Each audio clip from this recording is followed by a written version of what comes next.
ఈ 9వ అధ్యాయం, ఇందులో 8 వచనాలు మాత్రమే ఉంటాయి. చిన్న అధ్యాయం, కానీ ఓడ చుక్కాని ఉంటుంది కదా, ఓడను నడిపించేటువంటి చుక్కాని ఉంటుంది, లేదా దిక్సూచి, పెద్ద ఓడని సముద్రం నడిపించే దిక్సూచి ఉంటుంది కదా, అలాంటిది ఈ 39వ అధ్యాయం. మొత్తం యెషయా గ్రంథానికి టర్నింగ్ పాయింట్ లాంటిది ఈ 39వ అధ్యాయం. ఈ అధ్యాయాన్ని వివరించే కంటే ముందుగా కొన్ని విషయాలు చెప్పాలి మీకు. అదేంటంటే, బైబిల్లో ఎన్ని గ్రంథాలు ఉంటాయి, ఎన్ని పుస్తకాలు ఉన్నాయి? 66 పుస్తకాలు. పాత నిబంధనలు ఎన్ని పుస్తకాలు? 39. కొత్త నిబంధనలు ఎన్ని? 27. అవునా? యెషయా గ్రంథంలో ఎన్ని అధ్యాయాలు ఉంటాయి? యెషయా గ్రంథంలో ఎన్ని అధ్యాయాలు ఉంటాయి? 66 అధ్యాయాలు. ఇది ఎన్నవ అధ్యాయం? 39వ అధ్యాయం. ఇక తర్వాత ఎన్ని అధ్యాయాలు ఉంటాయి? 27 అధ్యాయాలు. ఈ 40 నుంచి 66 వరకు, అంటే ఈ 27 అధ్యాయాలన్నీ కొత్తదనానికి సంబంధించినవి. ఈ 39వ అధ్యాయం చివరి దాకా పాత విషయాలకు సంబంధించింది. ఈ 39 పాత నిబంధనకు సాదృశ్యం అయితే, వచ్చే 27 కొత్త నిబంధనకు సాదృశ్యం. యెషయా గ్రంథాన్ని ఏమని పిలుస్తారు అంటే, పాత నిబంధనలో సువార్త అని పిలుస్తారు. సువార్తలు ఎన్ని? సువార్తలు ఎన్ని తెలుసా? తెలీదా? 4. ఏంటవి? మత్తయి సువార్త, మార్కు సువార్త, లూకా సువార్త, యోహాను సువార్త. కొత్త నిబంధనలో 4 సువార్తలు ఉంటే, పాత నిబంధనలో 1 సువార్త ఉంది. ఆ సువార్త పేరేంటి? యెషయా గ్రంథము. పాత నిబంధనలో సువార్త గ్రంథం అంటారు దీన్ని. తర్వాత ప్రవక్త అయిన యెషయాని ఏమంటారు అంటే, పాత నిబంధనలో అపోస్తలుడు అని పిలుస్తారు ఆయన్ని. ఎందుకంటే ప్రభువైన యేసుక్రీస్తు అని గురించి ఈయన వ్రాసినంత లోతుగా, స్పష్టంగా వివరించి ఇంకే ప్రవక్త వ్రాయలే. అక్కడక్కడ 2-3 విషయాలు టచ్ చేశారు, కానీ ప్రారంభం నుంచి చివరి దాకా ప్రతి సందర్భంలో ప్రభువైన యేసుక్రీస్తు అని చూపించినటువంటి ప్రవక్త ఎవర్రా అంటే, ప్రవక్త అయిన యెషయా. మీరు కొత్త నిబంధనలో చూస్తే ఎక్కువ శాతం ప్రవచనాలు నెరవేరింది కీర్తన గ్రంథానికి సంబంధించి మొదటి స్థానం అయితే, 2వ స్థానంలో ప్రవక్త అయిన యెషయా గ్రంథం ఉంటుంది. కీర్తన గ్రంథంలో 150 కీర్తనలు ఉంటాయి. ఈ 150 కీర్తనలో ఎక్కువ భాగాలు నెరవేరితే, లేఖనం నెరవేరినట్లు ఇలాగూ జరిగెను అని అంటూ ఉంటాడు భక్తుడు మత్తయి. అలా కీర్తన గ్రంథం తరువాత ఎక్కువ శాతం ఏదైనా పుస్తకం కోట్ చేయబడింది అంటే, 2వ స్థానంలో ప్రవక్త అయిన యెషయా గ్రంథము. ఇకపోతే ఈ 39వ అధ్యాయం అన్నది మొదటి అధ్యాయం నుంచి ఇంతవరకు ఒక భాగం అయితే, నేను ప్రారంభంలో చెప్పాను, పరిచయంలో చెప్పాను. మొదటి అధ్యాయం నుండి 39వ అధ్యాయం వరకు ఒక భాగం అయితే, 40 నుంచి 66 వరకు 2వ భాగం అని చెప్పాను. ఈ మొదటి భాగానికి ముగింపు 39వ అధ్యాయం, యెషయా గ్రంథం 39. ఇకపోతే ఈ 39 మనకు అర్థం కావాలి అంటే, చెర, ఇశ్రాయేలీలు ఇక చెరలోకి వెళ్తారు, ఎందుకు వెళ్ళబోతున్నారు అనేటువంటి విషయాలు చెప్పబడింది 39వ అధ్యాయంలో. ఇకపోతే మొదటి అధ్యాయం నుండి ఈ 39 వరకు మనం చూసినటువంటి సామ్రాజ్యం అష్షూరు సామ్రాజ్యం, అష్షూరు దండయాత్ర.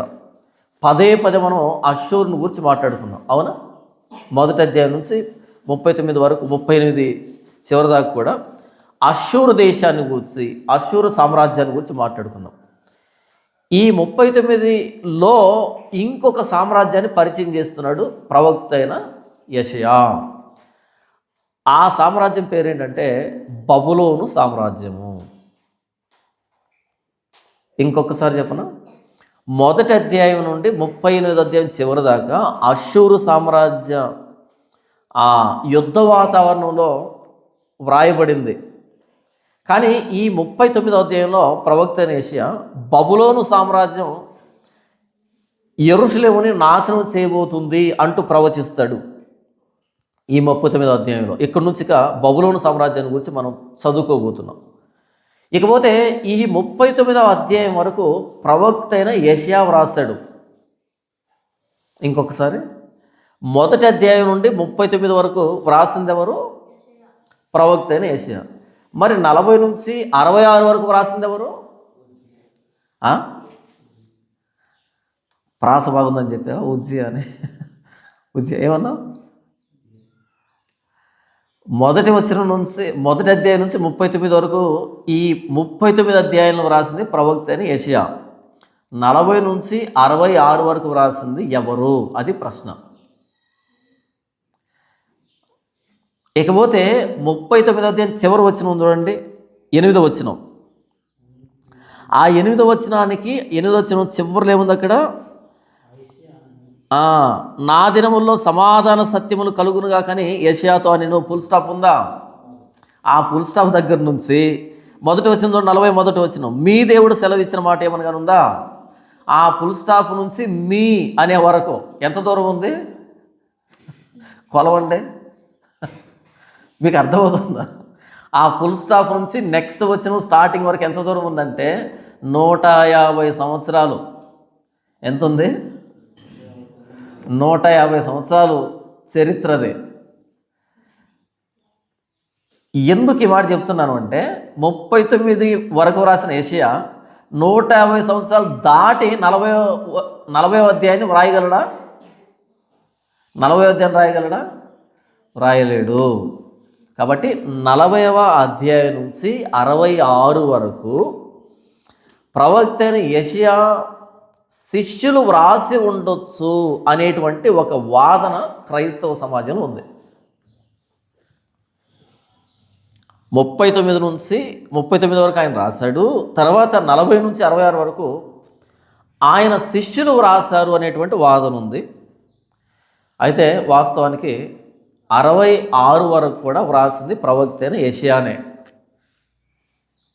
66 వరకు కూడా వ్రాసింది ప్రవక్త అయిన యెషయానే. ఎలా చెప్తున్నామంటే ఆయన ప్రవక్తతో దేవుడు ముందుగా మాట్లాడతాడు. భవిష్యత్తులో జరగబోతున్న దాన్ని ముందుగా ప్రవక్తలు చూస్తారు. కాబట్టి మొదటి నుంచి 66 అధ్యాయాలు ఎవరు రాశారు? ప్రవక్త అయిన యెషయానే రాశాడు. మరి 39 దాకా రాశాడు అన్నారంటే అది ఒక డిబేట్ స్కాలర్స్ మధ్య, బైబిల్ స్కాలర్స్ మధ్య, పండితుల మధ్య జరుగుతున్నటువంటి గొడవ ఎప్పటి నుంచో. అది ఎలా రాస్తాడండి? 150 సంవత్సరాల గ్యాప్ ఉంది కదా రెండింటి మధ్యలో, కాబట్టి ఆయన వ్రాయలేదు. ఆయన భవిష్యత్ చెప్పి ఉండొచ్చు, తర్వాత శిష్యులు వ్రాసి ఉండొచ్చు అని ఒక డిబేట్ నడుస్తుంది. 39 వరకే యెషయా వ్రాశాడు అనేటువంటి వాదన అంతే బలం ఉంది. కాదు మొత్తం రాశాడు అనే వాదనకు కూడా అంతే బలం ఉంది. అయితే ఈ రెండు వాదనలు పరిశీలించిన తర్వాత నేనేం చెప్తున్నానంటే మొత్తం రాసింది యెషయానే.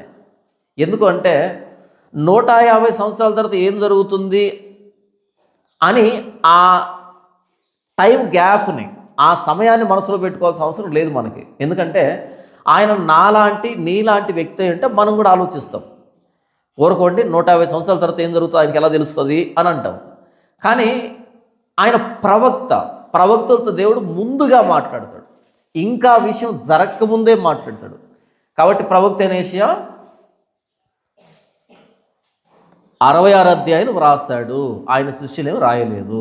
ఆయన శిష్యులు వ్రాసి ఉంటే వ్రాసే విషయంలో సహాయపడి ఉండొచ్చు కానీ, రాత విషయంలో సహాయపడి ఉండొచ్చు కానీ, ఎత్తి వ్రాసే విషయంలో సహాయపడి ఉండొచ్చు కానీ, లేకపోతే ఆయన వ్రాసిన విషయాల్ని దాచిపెట్టే విషయంలో సహాయపడి ఉండొచ్చు కానీ, అంతకు మించి ఈ 150 సంవత్సరాలు అన్నది దేవుడికి చిన్న విషయం, పెద్ద విషయం ఏం కాదు. అంతెందుకు 9వ అధ్యాయం 6వ వచనంలో ఒక మాట రాయబడింది. మనం ప్రతి క్రిస్మస్కి చదువుకునేటువంటి మాట అది.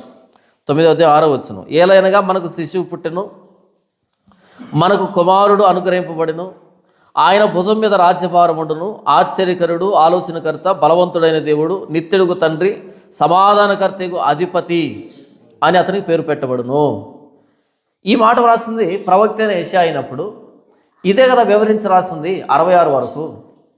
ఈ మాట వ్రాసిన ఆయన ప్రవక్త అయిన యెషయా అయితే 7వ అధ్యాయం 14వ వచనంలో కన్యక గర్భవతి కుమారుడు కానీ ఇమ్మానుయేలు అని పేరు పెట్టడం జరుగుతుంది అని రాస్తాడు.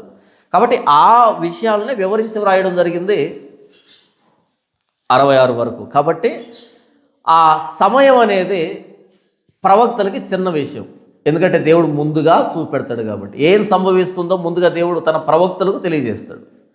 కాబట్టి మొదటి అధ్యాయం నుంచి 39 వరకు ప్రవక్త అయిన యెషయా వ్రాసాడు, 40 నుంచి 66 వరకు ఆయన శిష్యులు వ్రాసారు అనేటువంటి ఆ వాదన అన్నది తప్పు. లేదండి మేము అదే నమ్ముతామంటే పర్లేదు, నమ్మినా నష్టం లేదు, నమ్మకపోయినా నష్టం లేదు. ఇది మొత్తం ప్రవక్త అయిన యెషయాకు ఆపాదిస్తూ పరిశుద్ధాత్మ దేవుడు మన బైబిల్లో చేర్చాడు. ఇది బయట వివాదం మాత్రమే, బయట డిబేట్ మాత్రమే. ఎవరు వ్రాసి ఉంటారు అనేది బయట వివాదం మాత్రమే, మనం మాట్లాడుకున్న మాటలు మాత్రమే. కానీ పరిశుద్ధాత్మ దేవుడు మాత్రం దాన్ని ప్రవక్త అయిన యెషయా పేరు మీదనే మనకు బైబిల్లో సంకలనం చేశాడు, దాన్ని పెట్టాడు అక్కడ. కాబట్టి మనం నమ్మాల్సింది ఏంటంటే 66 అధ్యాయాలు ఆయనే వ్రాసాడు అని. తరువాత ఈ 39వ అధ్యాయం ప్రత్యేకత ఏంటంటే 36, 37 ఈ రెండు అధ్యాయాలు దేని గురించి అంటే హిజ్కియా మీదకి అష్షూరు రాజైన సన్హెరీబు దండెత్తి వస్తాడు. 36లో మనం చూస్తాం దీన్ని. అలా వచ్చి బెదిరించడం, రబ్షాకే అనే వ్యక్తి బెదిరించడం మనం 36లో చూస్తాం. అలా బెదిరించినప్పుడు 37వ అధ్యాయంలో హిజ్కియా దేవుని దగ్గరికి వెళ్ళి దేవుడికి మొరపెట్టుకోవడం, దేవుడు ఆయనకు విడిపించడం. అటు తర్వాత హిజ్కియాతో దేవుడు సెలవిచ్చినటువంటి ప్రత్యుత్తరం, తర్వాత దేవుడు విడిపించిన విధానం. ఈ రెండు అధ్యాయాలు ఏంటంటే హిజ్కియా ఎలా దేశాన్ని కాపాడాడు తన ప్రార్థనతో, హిజ్కియా ఎలా దేవుని మీద ఆనుకున్నాడు, ఐగుప్తును వదిలిపెట్టి దేవుడి మీద ఎలా ఆనుకున్నాడు, అలా సన్హెరీబు సైన్యం నుంచి ఎలా తాను తప్పించబడ్డాడు, తన దేశాన్ని రక్షించుకున్నాడు, ఎలా దేవుడు ఒక అద్భుతమైనటువంటి కార్యాన్ని చేశాడు హిజ్కియా విషయంలో అనేదాన్ని మనం చూస్తాం. హిజ్కియా ప్రార్థనని, హిజ్కియా తగ్గింపుని, హిజ్కియా విశ్వాసాన్ని, భక్తిని మనం చూస్తాం 36, 37 అధ్యాయంలో. 38వ అధ్యాయంలో హిజ్కియాకి మరణకరమైన రోగం వస్తుంది, చనిపోయేటువంటి పరిస్థితి వస్తుంది. ఆ చనిపోయేటువంటి మరణకరమైన రోగం నేపథ్యంలో ప్రవక్త అయిన యెషయా నీవు మరణం అవుతున్నావు కాబట్టి నీ ఇల్లు చక్కబెట్టుకో అని చెప్పినప్పుడు హిజ్కియా వైద్యులను ఆశ్రయించకుండా దేవుణ్ణి ఆశ్రయించి దేవుని ఎదుట కన్నీళ్లు పెట్టుకొని ఎలా బ్రతికాడు, ఎలా 15 సంవత్సరాలు ఆయుష్ను పొందుకున్నాడు అన్నది ఆయన విశ్వాసాన్ని మరొక్కసారి అమాంతం ఆకాశం ఎత్తు చూపించింది 38వ అధ్యాయం. ఈ 39వ అధ్యాయం ఏంటంటే రాజైన హిజ్కియా లోపల ఉన్న గర్వం, అహంకారం, భక్తిహీనత, అవిశ్వాసం, దూరదృష్టి లేకపోవడం. 36, 37లో దేశాన్ని కాపాడినటువంటి హిజ్కియా అదే దేశం నాశనం కావడానికి ఎలా కారణమయ్యాడు అన్నదే 39వ అధ్యాయం నేపథ్యం. ఇంకొకసారి చెప్పనా, 36, 37 అధ్యాయంలో దేశాన్ని కాపాడింది ఎవర్రా అంటే రాజైన హిజ్కియా. ఎలా కాపాడాడు? దేవుని మీద ఆనుకోవడం ద్వారా, దేవుడి మీద ఆధారపడడం ద్వారా, దేవుడికి అప్పగించడం ద్వారా, దేవుని సన్నిధిలో మొరపెట్టడం ద్వారా, నా దేవుని అదంతా దేవుడే అని చెప్పడం ద్వారా దేశాన్ని కాపాడాడు. ఎంత ప్రమాదం నుంచి? చాలా పెద్ద ప్రమాదం. అష్షూరు రాజు అంటే చిన్న విషయం కాదు. అంత పెద్ద శత్రువుని అంతే స్థాయిలో వాళ్ళకు నష్టాన్ని చూపించాడు. 1,85,000 మంది వీరులు చనిపోయేటట్టు చేయడం ద్వారా దేవుని సహాయంతో ఆ దేశాన్ని కాపాడిన హిజ్కియా తన సొంత దేశం సర్వనాశనం కావడానికి కారణం కూడా ఆయనే. 39వ అధ్యాయం ఉంటుంది ఆ మాట. దీన్ని చూస్తాం ఇక మనం. తెలుగులో సామెత ఉంది, 6 నెలలు కష్టపడి ఇల్లు కట్టాడంట. ఏం చేశాడంట? 6 నెలలు కష్టపడి ఇల్లు కట్టాడంట. ఇల్లు కట్టిన ఆనందంలో, ఇల్లు కట్టాడు కదా, ఇంక సంతోషం కదా, పార్టీ చేసుకోవద్దా? ఇల్లు కట్టిన ఆనందంలో అలా బయటికి వెళ్ళి కళ్ళు దాగి వచ్చి నిప్పు పెట్టాడంట. కళ్ళు దాగి వచ్చాడు, ఆ ఆనందంలో చిందులు వేస్తున్నాడు. ఎక్కడ అంటుకుందో తెలియదు, మొత్తానికి నిప్పు అంటుకుంది. 6 నెలలు కష్టపడి ఇల్లు కట్టి సాయంకాలం వేళ కళ్ళు దాగి వచ్చి నిప్పు పెట్టాడంట. ఫినిష్. ఆ నిప్పు పెట్టిందే 39వ అధ్యాయం. 36, 37 కష్టపడి దేశాన్ని కాపాడాడు. ఐగుప్తు వదిలిపెట్టాడు, దేవుడి మీద ఆనుకున్నాడు, ప్రార్థన చేశాడు, దేవాలయంలో ఆ లేఖను పరిచి ప్రభువా ఏం మాట్లాడుతున్నాడు చూస్తామని దేవుడికి ప్రార్థన చేశాడు, దేశాన్ని కాపాడుకున్నాడు. అబ్బో ఆహా ఓహో అనుకునేటప్పటికీ 39 ఏం చేశాడు? అలా గీచి ఇలా పెడితే మొత్తం దేశం అంతా సర్వనాశనం. అదే విషయం. ఆ కళ్ళు దాగి ఎలా నిప్పు పెట్టాడు దేశానికి అనేది 39వ అధ్యాయం. ఒక మాట రాయబడింది సామెతల గ్రంథంలో. సామెతల గ్రంథము 16వ అధ్యాయం 18వ వచనంలో ఇలాగ రాయబడింది. నేను చదివి వినిపిస్తాను. మనందరికీ బాగా పరిచయం ఉన్నటువంటి కంటత వాక్యం అది. కంటత వాక్యం. నాశనమునకు ముందు గర్వము నడుచును, పడిపోవుటకు ముందు అహంకారమైన మనసు నడుచును. నాశనానికి ముందు ఏమి నడుస్తుందంట? గర్వం. పడిపోయేదానికి ముందు ఏమి నడుస్తుందంట? అహంకారం. ఈ గర్వము, ఈ అహంకారం రెండు కనపడతాయి ఈ 39వ అధ్యాయంలో. ఎవరిలో? అత్యంత ప్రార్థనాపరుడైన హిజ్కియా జీవితం, హిజ్కియా హృదయంలో. మీకు ఇది అర్థం కావడానికి ఒక మాట చెప్తాను. దేవుడు మోషేతో ఏమన్నాడంటే, మోషే నీవు వెళ్ళి ఆ బండతో మాటలాడు, అది నీళ్ళు ఇస్తుంది, మీరంతా తాగండి అని చెప్పాడు. ఈయన వెళ్ళి ఏం చేశాడు? కట్టి తీసుకొని టపా కొట్టాడు దాన్ని. నీళ్ళు వచ్చాయా? వచ్చాయి. సరే నీళ్ళు వచ్చాయి, మర్యాద ఉండొచ్చు కదా. ఆ నీళ్ళు వచ్చి వీళ్ళు తాగుతుంటే మనకు క్రెడిట్ ఎక్కడిది, క్రెడిట్ కొట్టేద్దామని పెద్ద డైలాగ్ వేశాడు అక్కడ. ఏమని? మాట్లాడమంటే కొట్టాడు. సరే నీళ్ళు వచ్చాయి ప్రభువా, నువ్వు మాట్లాడమంటే కొట్టాను, అయినా నీళ్ళు ఇచ్చావు ప్రభువా నా మర్యాద పోగొట్టకుండా అని కృతజ్ఞతలు చెప్పి సైలెంట్గా ఉండాల్సింది పోగొట్టి మరలా పెద్ద డైలాగ్ వేశాడు, మాస్ డైలాగ్. ఏమని? ద్రోహులారా వినండి, మేము మీ కొరకు నీళ్లు రప్పించాలనుకుంటున్నారా అని కొట్టాడు. ఎవరంట వాళ్ళు? ద్రోహులు. అసలు ద్రోహి ఎవరు? వాళ్ళు ద్రోహులు అంట. నిజమే, వాళ్ళు ద్రోహులే. మరి ఈయనెవరు ఇంతకీ? ద్రోహులారా వినండి, మేము మీ కొరకు నీళ్లు రప్పించవలెనా? ఎవరు రప్పిస్తారంట నీళ్ళు ఇప్పుడు? దేవుడు కాదు, మోషే వాళ్ళ అన్న, వీళ్ళిద్దరు కలిపి నీళ్ళు రప్పిస్తారు. ఇప్పుడు వీళ్ళిద్దరు కలిపి ఏం చేస్తారు? ఇప్పుడు నీళ్ళు రప్పిస్తారు. కొట్టాడు, నీళ్ళు వచ్చాయి. నీళ్ళు వచ్చిన తర్వాత ఆయన పిలిచాడు, మోషే నువ్వు మేము ఇద్దరు ఇలా పక్కకు రండి కొంచెం. ఇద్దరు ఇలా పక్కకు వస్తే, కాదు మోషే ఒకసారి డైలాగు మళ్ళీ రిపీట్ చేశాడు. ఏమని చెప్పాడు డైలాగు? మేము మీ కొరకు నీళ్ళు రప్పించాలన్నా. అంతకంటే ముందు ద్రోహులారా అన్నాడు. ద్రోహులారా అని ఎందుకు అన్నావు? నా ప్రజల్ని, నేను తోడుకొని వస్తున్న నా ప్రజల్ని ద్రోహులారా అనడానికి నీకెవడు హక్కు ఇచ్చాడు? సరే అంటే అన్నావు పో. మేము మీ కొరకు నీళ్ళు రప్పించాలంటే నీళ్లు రప్పించిన నువ్వు మీ అన్నా లేకపోతే నేనా? నువ్వు గణపరచాల్సింది ఎవరిని? నన్ను కదా. నన్ను గణపరచాల్సింది పోగొట్టి నిన్ను మీ అన్నను గణపరుచుకుంటావేంటి? కాబట్టి నా మహిమను దొంగలించారు మీరు. ఏం చేయాలి ఇప్పుడు? నువ్వు కానీ మీ అన్న కానీ ఇద్దరు వాగ్దాన దేశంలోకి రారు, ఇక్కడే పోతారు అని చెప్పాడు. అసలు ఊహించగలమా? ఇంత మోషే దేవుని మహిమను దొంగలిస్తాడు అని ఎప్పుడైనా ఊహించగలమా? అస్సలు ఊహించలేము.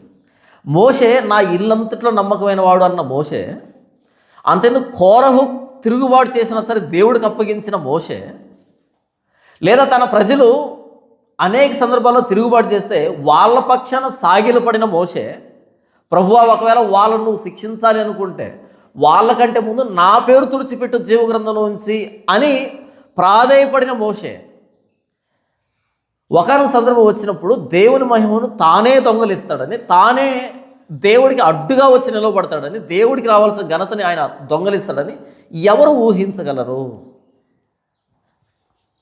ఊహించలేం కదా. కాబట్టి మోషేను నమ్మలేం, హిజ్కియాని నమ్మలేం, ఏ భక్తుల్ని నమ్మలేం. మనం నమ్మాల్సింది ఎవరిని అంటే మన విశ్వాసానికి కర్త, దానిని కొనసాగించేవాడైన యేసు. ఎవరు నమ్మచ్చు మనం?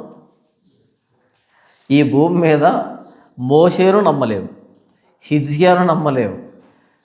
ఏలియా నాకు ఆయన ఉన్నాడు, భలే రోషం ఆయనకి. ఏలియాకి చాలా రోషం కదా ఆయనకి. ఆయన ఏం చేశాడంటే పెద్ద డిబేట్ చేశాడు, సవాల్ చేశాడు, సాహసకార్యం చేశాడు కర్మెలు పర్వతం మీద. అది ఎక్కువసేపు లేదు, ఆ సాయంకాలానికి ఒక వార్నింగ్ వచ్చింది యెజబెల్ దగ్గర నుంచి. రేపు ఈ సమయానికి ఆ ప్రవక్తల్లో ఒకరిలాగా నిన్ను చేయకపోతే నా పేరు యెజబెలే కదా అని చెప్పింది ఆవిడ. ఏం చేశాడు? ఆ ప్రవక్త నరికి చంపాడు కదా, రేపు ఈ సమయానికి నిన్ను నరికి చంపుతా అని చెప్పింది. దెబ్బతో ఏం చేశాడు? అక్కడి నుంచి పారిపోయి మొరపెడతాడు దేవుడికి, ప్రభువా ఇంత మట్టుకు చాలు, నా పితరుల కంటే నేను గొప్పవాడినేం కాదు, నా ప్రాణాన్ని తీసేసుకో అని ప్రార్థన చేస్తున్నాడు. చచ్చిపోవాలని, సూసైడ్ కోసం. ఇంత గొప్ప సాహసకార్యం చేసినటువంటి 850 మందిని నరికి చంపినటువంటి ఆయన ఆ సవాల్లో ఓడించి ఆశీర్వాద ప్రవక్తల్ని, బయలు ప్రవక్తల్ని ఇప్పుడు దేనికోసం ప్రార్థన చేస్తున్నాడు? 24 గంటలు కాకమునిపే దేనికోసం ప్రార్థన చేస్తున్నాడు? అంత గొప్ప సాహసకార్యం చేసిన ఆయన భయపడుతున్నాడు. 24 గంటలు కాకముందే భయపడిపోతున్నాడు. పారిపోయాడు, పరిగెత్తాడు, అరణ్యాలకు వెళ్ళిపోయాడు, 3 దినాలు ప్రయాణం చేసి వెళ్ళిపోయి ఏమని ప్రార్థన చేస్తున్నాడు? నన్ను చంపే అని ప్రార్థన చేస్తున్నాడు. సూసైడ్ చేసుకోవడానికి, ఆత్మహత్య. ఏం ప్రార్థన అది? ఆత్మహత్య ప్రార్థన, సూసైడ్ ప్రేయర్ అది. నన్ను కాపాడు అని ప్రార్థన చేయొచ్చు కదా. నన్ను చంపు అనే కంటే నన్ను కాపాడు అని ప్రార్థన చేస్తే బాగుంటుందా?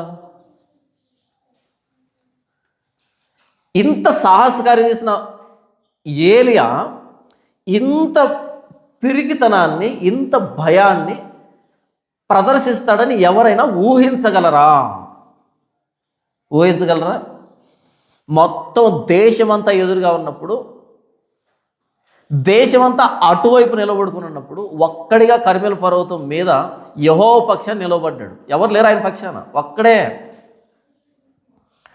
ఒక్కడిగా కర్మెలు పర్వతం మీద మొత్తం దేశానికి, రాజ్యానికి వ్యతిరేకంగా నిలబడినటువంటి ఆయన 24 గంటలు కాకముందే పారిపోతాడని, భయపడతాడని, ఆత్మహత్య కోసం ప్రార్థన చేస్తాడని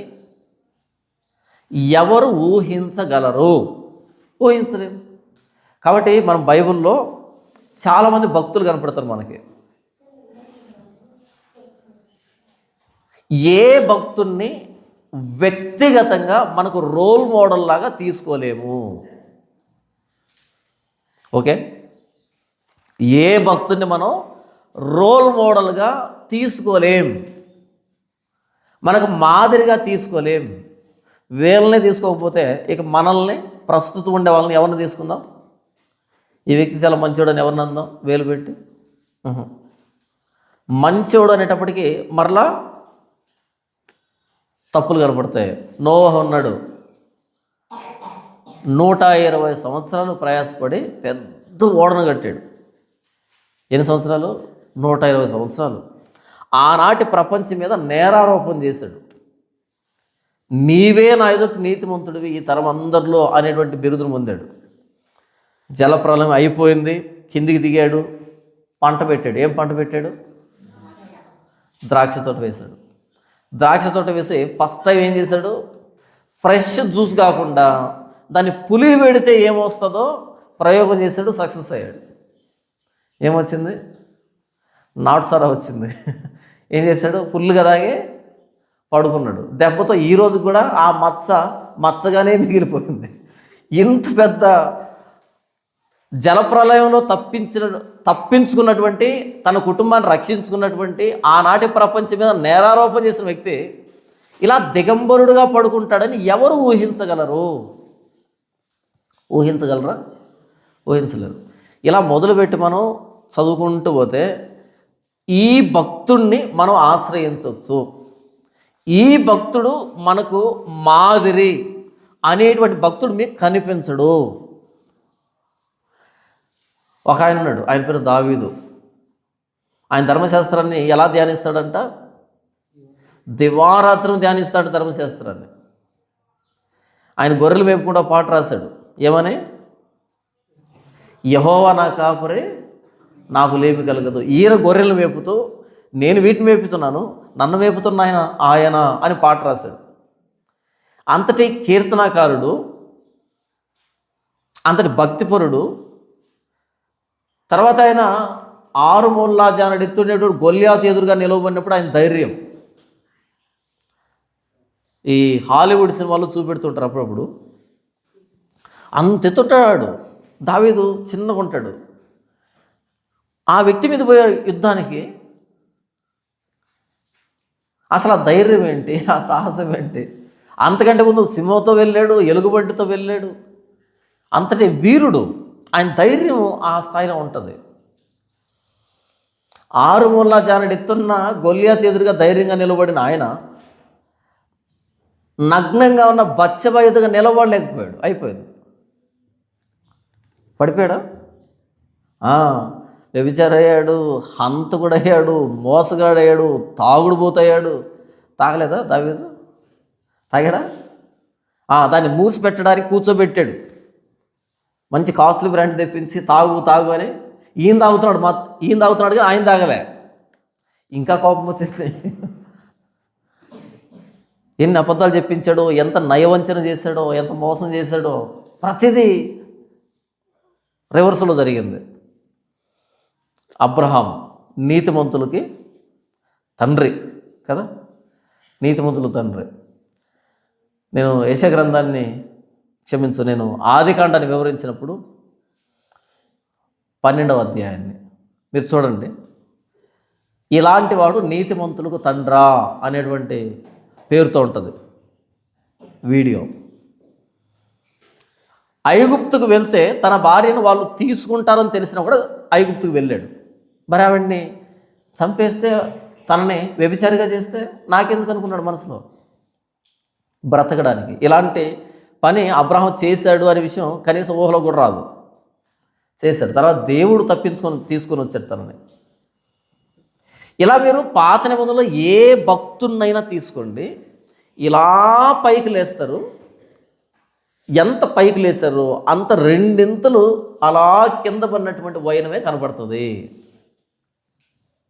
ఇలా పైకి లేస్తారు, అంత 2 కింద పడతారు. అలాంటి పరిస్థితులే మనకు కనబడతాయి. యోబు ఉన్నాడు.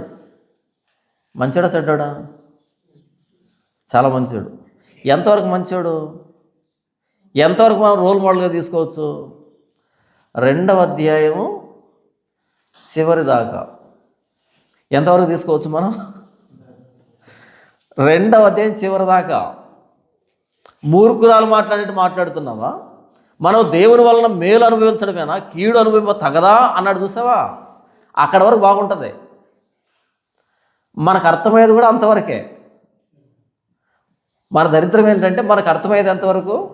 యోబు గ్రంథం మనకు అర్థమయ్యేది 2వ అధ్యాయం దాకా. దానియేలు గ్రంథం మనకు అర్థమయ్యేది 5వ అధ్యాయం దాకా. ఇక మిగతా కొన్ని ఉన్నాయి, 2-3 అధ్యాయాలు అర్థమవుతాయి. ఆ తర్వాత మనకి ఏంటో పరిచయం ఉండవు, అసలు చదవం, అర్థమయ్యే సావవి. అలా యెహోవా ఇచ్చెను, యెహోవా తీసుకున్నాడు, ఆయన నామానికి స్తుతి కలుగును గాక. ఆ డైలాగ్ ఒకటి బాగా గుర్తుంటుంది మనకి. రెండో డైలాగ్ ఏంటి? మూర్ఖురాలు మాట్లాడుతున్నావా? ఆయన వల్ల మనం మేలు అనుభవించడు కదా, కీడు అనుభవింప తగదా? ఆ రెండు డైలాగులు బాగా గుర్తుంటాయి, ఎందుకంటే అవి రెండే చదివి ఉంటాం మనం. ప్రసంగాలు కూడా వాటి మీదనే. అసలు డైలాగ్ స్టార్ట్ అయింది ఎప్పుడు స్టార్ట్ అవుతాయి? 3వ అధ్యాయం 1వ వచనం. తర్వాత యోబు తాను పుట్టిన దినమును శపించడానికి మొదలుపెట్టాడు. పుట్టినరోజును తిడుతున్నాడంటే, శపిస్తున్నాడు అంటే ఎవరిని శపించినట్లు లెక్క?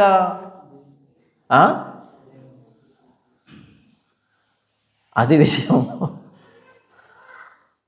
అక్కడి నుంచి మొదలుపెట్టి ఏం మాట్లాడతాడు చూడక. దేవుణ్ణి నేరస్తుడుగా చేస్తాడు, అన్యాయస్తుడుగా చేస్తాడు. ఆ నొప్పి అంత ఎక్కువైంది.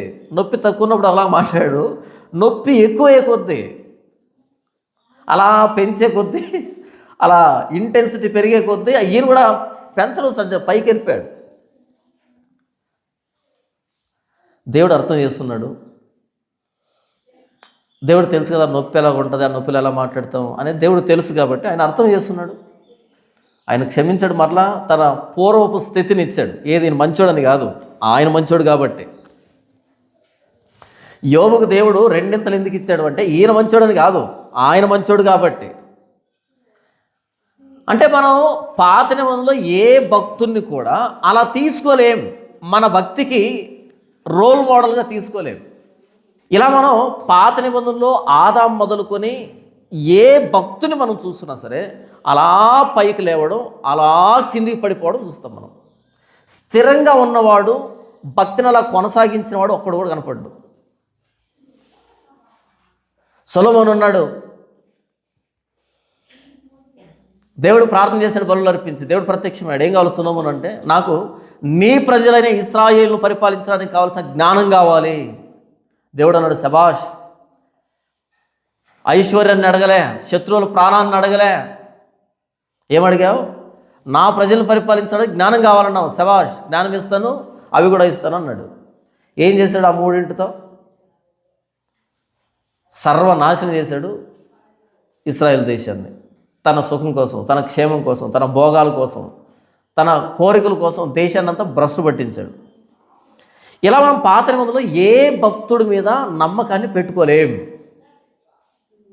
కొత్త నిబంధనలోనూ పెట్టుకోలేం. కొత్త నిబంధనలో అపోస్తలుడైన పేతురు, అపోస్తలందరికీ పెద్దోడు, అగ్రగణ్యుడు, పెద్దన్నయ్య. ఆయన దగ్గరికి వద్దాం. ఏం చేశాడు ఆయన? ప్రభువా, వీళ్ళంతా నిన్ను వదిలిపెట్టి పారిపోతారేమో కానీ నేను మాత్రం నిన్ను వదిలిపెట్టను, నా ప్రాణమైన ఇస్తా నీ కోసం అన్నాడు. యేసు ఏమన్నాడు? కోడి 2 సార్లు కూయకముందే 3 సార్లు బొంకుతావు, కోడి 2 సార్లు కూయకముందే 3 సార్లు అబద్ధం చెప్తావు అని అన్నాడు. ప్రభు, నేనా? నా గురించి తెలుసా ప్రభు? తెలియదు కదా ప్రభు, నీకు చూస్తావు ప్రభు నేను ఎలా అంటున్నావు. ఏమైంది? ఇక మొదలు పెట్టాడు, ఒట్టు పెట్టుకోవడానికి, చెప్పించుకోవడానికి మొదలు పెడితే అప్పుడు కోడి కొక్కరొక్కో అంది 2వ సారి, 3వ సారి అయిపోయింది. అప్పుడు యేసు ప్రభు ఇలా చూస్తే ఆ చలిబంటికి అవతల ఆయన, చలిబంటికి అవతల ఈయన. ఆయన ఫీలింగ్ ఏంటప్పుడు? చలిమంటకి అవతల యేసు ప్రభు ఉన్నాడు బంధించబడి, చలిమంటకి అవతల ఆయన ఉన్నాడు. చూశాడు యేసు ప్రభు కళ్ళలో కళ్ళు పెట్టి, కొక్కరు కోడి అరవడం, అటువైపు ఆయన 3వ సారి నెత్తిమించి పెట్టుకొని చెప్పించుకుంటున్నాడు, కోడి కూర్చుంది. అప్పుడు యేసు ప్రభు చూశాడు, ఏంటి పరిస్థితి? అంతే. ఆ 6 గంటల ముందే ఈయన మాట, ఈ డైలాగ్ వేసింది. ఏమని? నీకోసం ప్రాణమైన ఇస్తా కానీ నేను నిన్ను వదిలిపెట్టిన ప్రభువా.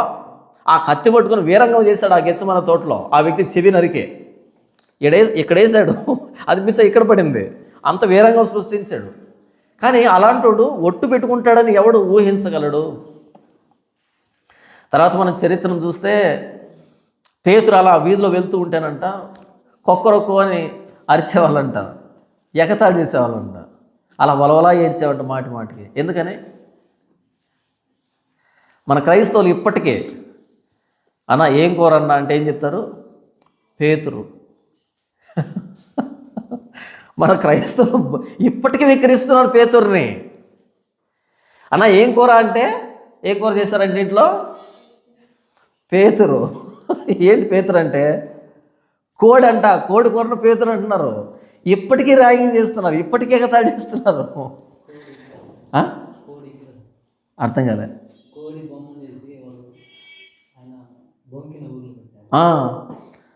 ఆయన బొంకినటువంటి స్థలంలో కోడి బొమ్మను చేసి పెట్టారంట ఇప్పటికే. ఇకపోతే మన క్రైస్తవులు ఏం కూర అంటే బీఫ్ అనుకో, ఏమంటారు? అబ్రహాం. బీఫ్ అంటే ఏంటి? అబ్రహాం అంట. ఒకవేళ చేపలు చేశారనుకో ఏమంటారు? యోనా. మనోళ్ళు భలే నేర్చుకున్నారు.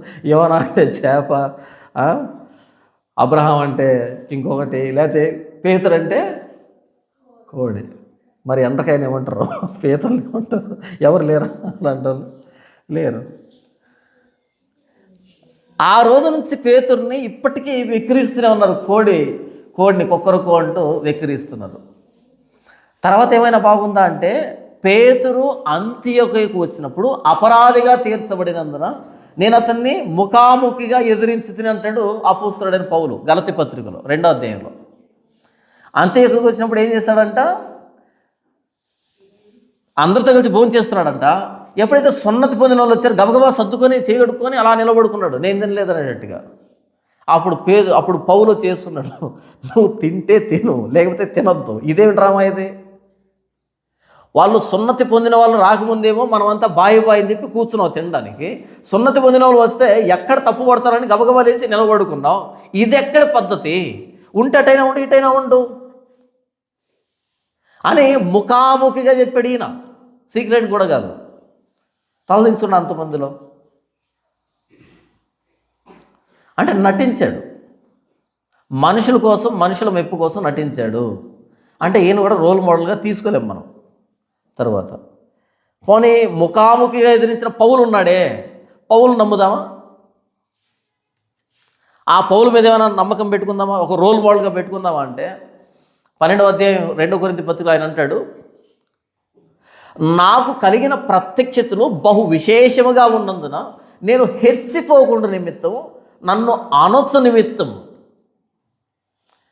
దేవుడు నా శరీరంలో ఒక ముళ్ళు పెట్టాడు. సాతాను దూతగా నన్ను నలగొట్టడానికి నాకు ఒక ముళ్ళు పెట్టాడు ఆయన అని అంటాడు. ఎందుకు పెట్టాడంటే ముళ్ళు దేవుడు తన శరీరంలో? హెచ్చిపోకుండా నిమిత్తం. హెచ్చిపోవడం అంటే ఏంటి? ఇంతకీ గర్వం. ఎందుకు గర్వం? నాకు కలిగిన ప్రత్యక్షతలు బహు విశేషముగా ఉన్నందున, ఈయనకున్న రెవల్యూషన్స్ అనేవి, ఆ ప్రత్యక్షతలు, ఆ నాలెడ్జ్ కానీ, ఆ పౌలు చాలా ముందుంటాడు. మిగతా అపోస్తులకి పౌలకి రన్నింగ్ రేస్ పెట్టామనుకో ఈ ప్రత్యక్షత విషయంలో, ఈయన 1 కిలోమీటర్ ముందుంటాడు, వీళ్ళు కిలోమీటర్ వెనకాల పరిగెడుతుంటారు వీళ్ళంతా కలిపి. అంత ముందుంటాడు. కానీ యేసుప్రభు దగ్గరకు వచ్చింది చాలా లాస్ట్లో, చివరిలో వచ్చాడు ఈయన. చివరిలో యేసుప్రభు దగ్గరకు వచ్చాడు, కానీ 1 కిలోమీటర్ ముందుంటాడు ఈయన. అంత స్పీడ్ వెళ్తుంటాడు. మరి చెప్పిన వాటి వింటాడా? ఈ రేంజ్లో తెలుసుకున్నాడు? వినడు. నాకు కలిగిన ప్రత్యక్షతలు బహు విశేషముగా ఉన్నందున నేను హెచ్చిపోకుండా నిమిత్తం, అంటే గర్వం ఉంది. ఆ గర్వాన్ని అనగొట్టడానికి, అతిశయాన్ని అనగొట్టడానికి దేవుడు ఏం చేశాడంట? సాతాను దూతగా నలగొట్టడానికి. పౌలు ఎవరంట? సాతాను దూతని ఎలా నలగొడతాడు దేవుడు, అలా నలగొట్టాడంటే అపోస్తలుడైన పౌలుని. పాపం చేశాడని కాదు, పాపంలో పడిపోతాడు ఇక ఆయన. ఎందుకంటే అంత అతిశయం ఉంది ఆయనకి. ముళ్ళు పెట్టాడు నలగొట్టడానికి. నలగొట్టి ఎక్కడ తీసుకొచ్చాడంటే ప్రతి సందర్భంలో ఆయన కృప మీద ఆధారపడడానికి మాత్రమే. తను గణపరుచుకునేదానికి, గొప్ప చేసుకునేదానికి ఏమీ లేదు ఆయన దగ్గర. ఆయన పాదాలు పట్టుకోవడం, ఆ రోజు నడవడం తప్ప ఇంక వేరే గతి లేనటువంటి స్థితికి వచ్చాడు అపోస్తలుడైన పౌలు. అంటే పౌలు కూడా రోల్ మోడల్గా తీసుకోలేము అన్ని విషయాల్లో. ఎందుకంటే ఆయన అంటాడు కదా, నేను ఇతరులకు ప్రకటించిన తర్వాత భ్రష్టున్నైపోతానేమోనని, నేనే భ్రష్టున్నైపోతానని నా శరీరాన్ని నేను లోపరుచుకొని నలగొట్టుకొనుచున్నా అన్నాడు. అంటే ఆ కాన్ఫిడెన్స్ లేదు ఆయనకి.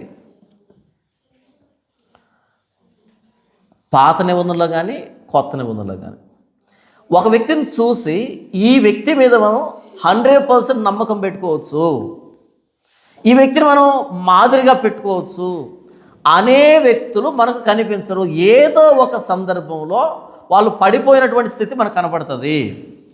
అలాగే రాజైన హిజ్కియా 36, 37 అధ్యాయాల్లో తాను కనబరిచినటువంటి విశ్వాసం, తాను దేవుణ్ణి ఆశ్రయించిన విధానం అద్భుతం.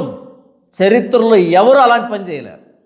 1,85,000 మందిని ఒక్క రాత్రిలో యెహోవా దూత చంపినటువంటి ఆ ఘనత, ఆ విధానాన్ని హిజ్కియా సాధించాడు. కానీ అలాంటి హిజ్కియానే తన దేశాన్ని నాశనం చేస్తాడని తన నిర్లక్ష్యంతో ఎవరు ఊహించగలరు? 38వ అధ్యాయంలో మరణకరమైన రోగం, ఇక కాసేపట్లో చనిపోతాడు, రేపో ఎల్లుండో చనిపోతాడు అనే స్థితిలో మొత్తం అకౌంట్స్ అన్ని టాలీ చేసుకో, కుటుంబాన్ని కానీ రాజ్యాన్ని కానీ మొత్తం ఎవరి బాధ్యతలు వాళ్ళకి అప్పగించు అని చెప్పినటువంటి 1-2 రోజుల వ్యవధిలో చచ్చిపోవాల్సిన వ్యక్తి 15 సంవత్సరాలు ఆయుష్ను పొడిగించుకుంటాడని ఎవరు ఊహించగలరు? ఆయన ఒక మహాచక్రవర్తి కాబట్టి మొత్తం రాజ్యం అంతా దండోర వేయించాలి, ఎవడి రోగాన్ని బాగు చేస్తాడని. అలా కాకుండా దేవుని ఎదుట కన్నీళ్లు పెట్టుకుని 15 సంవత్సరాలు ఆయుష్ పొడిగించుకున్నాడు. రేపు ఎల్లుండి చచ్చిపోయే వ్యక్తి. ఒక్క బాణాన్ని ప్రయోగించకుండా, ఒక్క ఈటను దూయకుండా 1,85,000 మందిని నేలమట్టం చేసిన ఘనత ఈయనకే దక్కింది. ఒక్క మెడిసిన్ వేసుకోకుండా 15 సంవత్సరాలు ఆయుష్ పెంచుకున్నటువంటి ఘనత ఈయనకే దక్కింది. దేశాన్ని రక్షించుకున్నాడు, దేహాన్ని రక్షించుకున్నాడు అని ఈయన రోల్ మోడల్గా తీసుకుంటే కనుక చాలా ఇబ్బంది పడతాం. ఇప్పుడు ఆయన అంతరంగంలో ఉన్న గర్వం, అహంకారం ఎంత భయంకరమైన అహంకారాన్ని ప్రదర్శించాడు, దేవుని ఘనతను దొంగలించాడు అనేది 39వ అధ్యాయంలో మనం చూస్తాం. ఇంతవరకు నేనేం చెప్పాను అంటే, హిజ్కియా గొప్పతనాన్ని చూసాం 36 నుంచి. ఈ 39లో ఆయన గొప్పతనం కాదు, ఆయన పతనాన్ని చూస్తాం. మొత్తం దేశమే సర్వనాశనం కావడానికి, 70 సంవత్సరాలు చెరలోకి వెళ్ళిపోవడానికి కారణమే హిజ్కియా అవుతున్నాడు 39వ అధ్యాయంలో. అంటే భక్తుల జీవితాలు తొంగి చూసినప్పుడు ఎంత ఉచ్చ స్థితిలోకి వెళ్ళారో అంతే నీచ స్థితిలో కూడా వచ్చారు వాళ్ళు. అందుకని నేను ఆదాము దగ్గర నుంచి మొదలుపెట్టాను. ఆదాము దేవుని స్వరూపంలో, దేవుని పోలికలో చేయబడ్డాడు. ఏమైంది? భార్య మాట విన్నాడు, పండు తిన్నాడు, మరణాన్ని మనందరికీ కొని తెచ్చిచ్చాడు. అక్కడి నుంచి మొదలు పెడితే ఏ మానవుడిని మనం నమ్మేదానికి వీలు లేదు. ఈ వ్యక్తి చాలా మంచోడు అనుకునేటప్పటికే అదే నీచ స్థితిలోకి దిగజారిపోవడం చూస్తాం మనం చరిత్రలో ఇప్పటికే. అయితే మనం నమ్మొచ్చు ఈ వ్యక్తిని మనం అంటే, ఒక వ్యక్తి ఉన్నాడు. హెబ్రీయులకు రాసిన పత్రిక 12వ అధ్యాయం, హెబ్రీయులకు రాసిన పత్రిక 12వ అధ్యాయం మొదటి వచనాన్ని నేను చదివి వినిపిస్తాను. ఇంత గొప్ప సాక్షి సమూహము మేఘము వలె మనలను ఆవరించి ఉన్నందున మనము కూడా ప్రతి భారమును, సులువుగా చిక్కులు పెట్టు పాపమును విడిచిపెట్టి విశ్వాసమునకు కర్తయు దాన్ని కొనసాగించువాడునైన యేసు వైపు చూచుచు మన ఎదుట ఉంచబడిన పందెములో ఓపికతో పరిగెత్తుదుము. ఆయన తన ఎదుట ఉంచబడిన ఆనందము కొరకై అవమానము నిర్లక్ష్యపెట్టి సిలువను సహించి దేవుని సింహాసనం యొక్క కుడి పార్శ్వమున ఆసీనుడై ఉన్నాడు. హెబ్రీ గ్రంథకర్త 11వ అధ్యాయం 4వ వచనం నుంచి హేబేల్ దగ్గర నుంచి ప్రారంభించాడు. 11వ అధ్యాయం 4వ వచనం హేబేల్ దగ్గర నుంచి, విశ్వాసమును బట్టి హేబేలు కయ్యను కంటే శ్రేష్టమైన బలి అర్పించెను. హేబేలు విశ్వాసం దగ్గర నుంచి ప్రారంభించాడు. ఇక పాత నిబంధన భక్తులందరినీ వరుస పెట్టాడు. అలా వరుసపెట్టి ఆ విశ్వాస వీరుల్లో ఏ ఒక్కరి మీద వేలు పెట్టి వీళ్ళని మనం నమ్మొచ్చు, మన విశ్వాసాన్ని కొనసాగించాలి అంటే వీళ్ళని నమ్మొచ్చు అని ఒక్కరి మీద కూడా వేలు పెట్టలే. హేబేల్ దగ్గర స్టార్ట్ చేశారు. అందరూ గొప్పవాళ్ళే, విశ్వాస వీరులే. కానీ ఆ గుంపులో ఏ ఒక్కరి మీద వేలు పెట్టకుండా ఎవరిని పరిచయం చేస్తున్నాడు అంటే, మొదటి వచ్చును, ఇంత గొప్ప సాక్షి సమూహము మనల్ని మేఘం వలె ఆవరించి ఉన్నందున. వీళ్ళంతా సాక్షి సమూహం అంట, సాక్షులు మాత్రమే. కానీ మనకు కావాల్సింది కర్త కావాలి, విశ్వాసానికి కర్త కావాలి. విశ్వాసానికి సాక్షులు కాదు మనకు కావాల్సింది, విశ్వాసానికి కర్త కావాలి. ఇంత గొప్ప సాక్షి సమూహం మేఘము వలె మనల్ని ఆవరించి ఉన్నందున మనము కూడా ప్రతి భారమును సులువుగా చిక్కులు పెట్టు పాపమును విడిచిపెట్టి విశ్వాసమునకు కర్తయు, విశ్వాసానికి కర్త అక్కడ రాయబడింది సేనాధిపతి అని రాయబడింది. కర్త అనే దగ్గర, కర్త అనే దగ్గర 1 నంబర్ పెట్టి కింద సేనాధిపతి, విశ్వాసానికి సేనాధిపతి. ఒక సైనికుడి సిపాయి ఎవరి వెనకాల వెళ్ళాలి, ఎవరి వ్యూహాన్ని, ఎవరి ప్రణాళికని ఆచరించాలంటే సేనాధిపతి. మన విశ్వాసానికి కర్త సేనాధిపతి ప్రభువైన యేసుక్రీస్తు వారి వెంట వెళ్ళాలంట. హిజ్కియా వెంట వెళ్ళలేమా? హిజ్కియా వెంట వెళ్ళలేమా? హిజ్కియా వెంట వెళ్ళలేము. ఎందుకంటే కొద్ది దూరం తీసుకుని వెళ్తాడు, ఆ తర్వాత తన గర్వంలో మనల్ని కూడా ముంచేస్తాడు, తన అతిశయంలో మనల్ని కూడా ముంచేస్తాడు. మోషే వెంట వెళ్ళలేమా? వెళ్ళలేము. అవిధేయులు ఎలా అరణ్యంలో రాలిపోయారో వాళ్ళతో పాటు ఆయన కూడా రాలిపోయాడు. నమ్మలేం అన్ని సందర్భాల్లో. అబ్రహాం వెంట వెళ్ళలేమా? సొంత భార్య కూడా ఇబ్బందే అబ్రహాం వెంట వెళ్తే. దావీదు వెంట వెళ్ళలేమా? వెళ్ళలేము. సొంత సైనికుని భార్య, సొంత సైనికుడినే మర్డర్ చేయించాడు, నమ్మలేము దావీదును కూడా. పోనీ పేతురు వెంట వెళ్ళలేమా? పేతురు వెంట వెళ్ళలేము. ఎందుకని?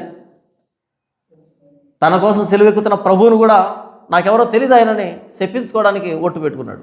పలు సందర్భాల్లో అవిశ్వాసాన్ని ప్రదర్శించాడు. పోనీ పౌలు వెంట వెళ్ళలేమో? ఆయనకు చాలా జ్ఞానం ఉంది, చాలా ప్రత్యక్షతలు ఉన్నాయి, గొప్ప గొప్ప కార్యాలు చేశాడు, ఎన్ని ప్రయాణాలు చేశాడు, ఎంత ప్రయాసపడ్డాడు, అదంతా తలకెక్కింది.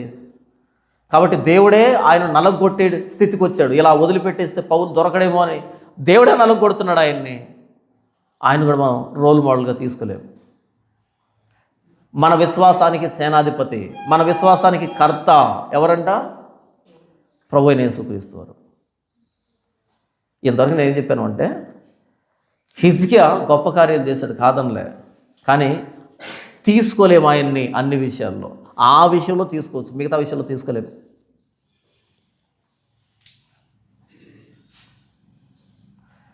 ముప్పై 37లో దేశాన్ని రక్షించాడు, అంతవరకు ఓకే. 38లో తన ప్రాణాన్ని రక్షించుకున్నాడు, అంతవరకు ఓకే. 39లో అనేకులు ప్రాణాలు పోవడానికి కారణమయ్యాడు, దేశం నాశనం కావడానికి కారణమయ్యాడు. 6 నెలలు కష్టపడి ఇల్లు కట్టి సాయంకాలం కళ్ళు దాకొచ్చి నిప్పంటించినట్టు చేశాడు. అది పరిస్థితి. కానీ ప్రభువైన యేసుక్రీస్తుని మనం చూస్తే, మన విశ్వాసానికి సేనాధిపతిని, కర్తని మనం చూస్తే, దేశాన్ని రక్షించడం కాదు. 36, 37లో హిజ్కియా దేశాన్ని రక్షించినట్టు కాదు, ఆయన మొత్తం ప్రపంచాన్ని రక్షించాడు. మొత్తం ప్రపంచాన్ని రక్షించాడు ఆయన, పాపుల రక్షకుడు ఆయన. యేసుక్రీస్తు అందరికీ ప్రభువు అని రాయబడి ఉంటుంది అపోస్తుల కార్యంలో.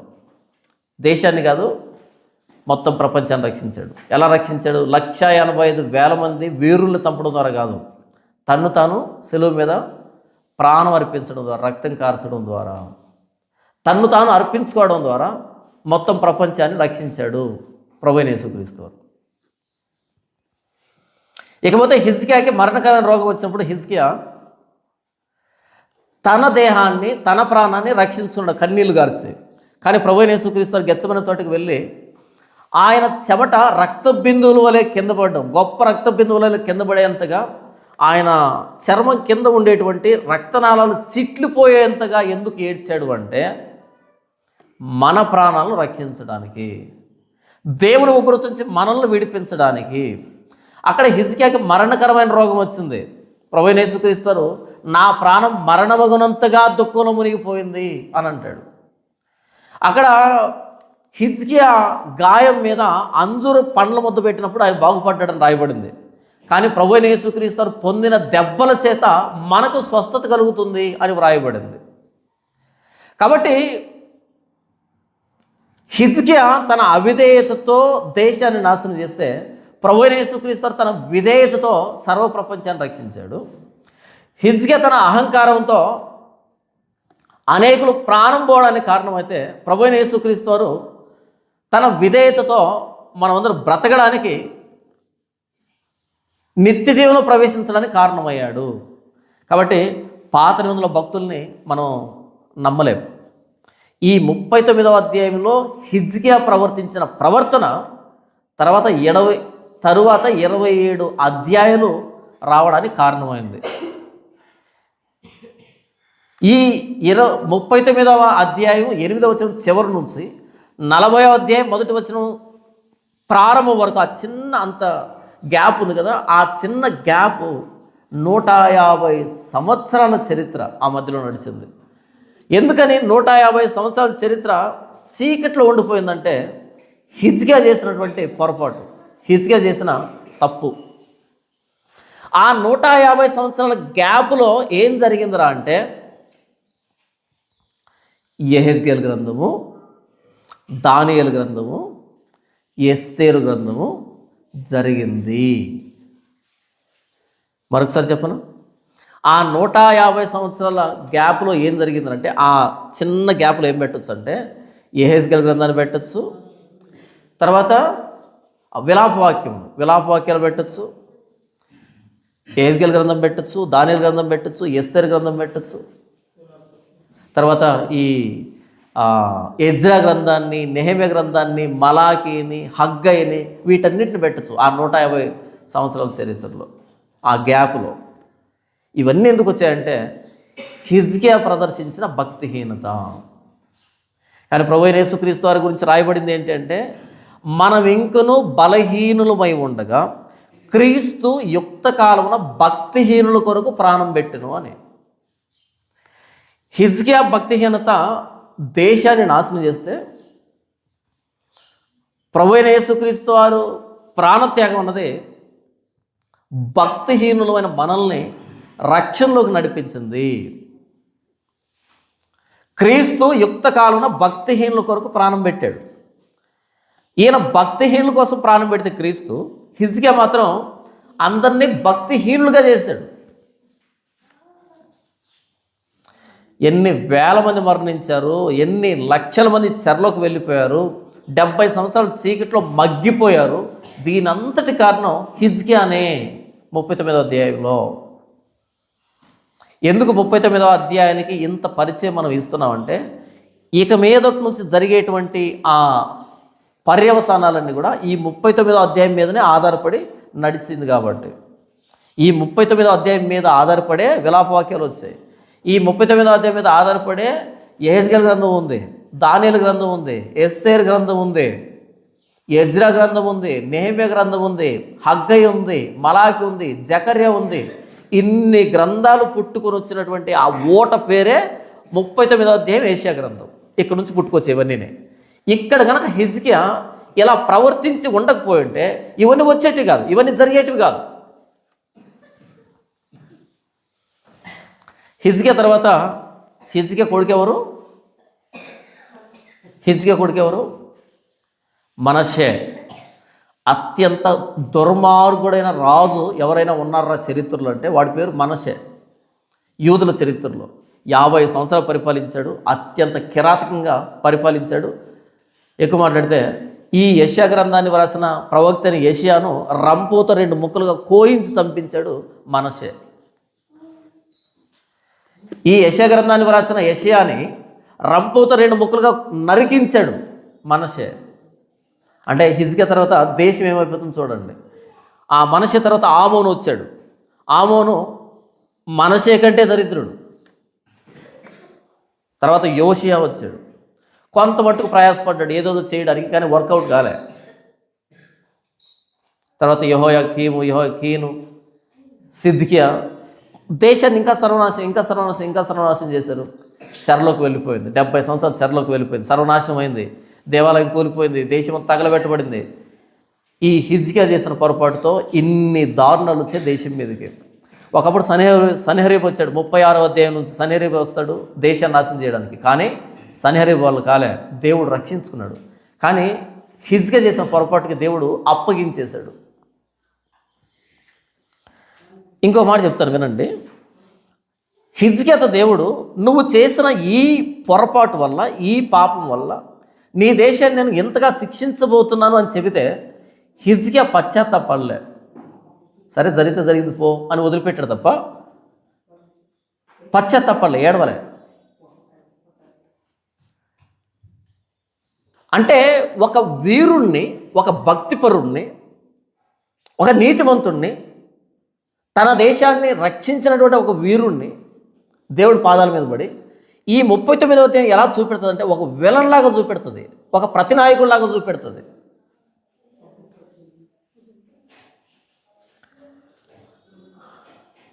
ఒక పోలిక ఉంటుంది లోకంలో, అదేంటంటే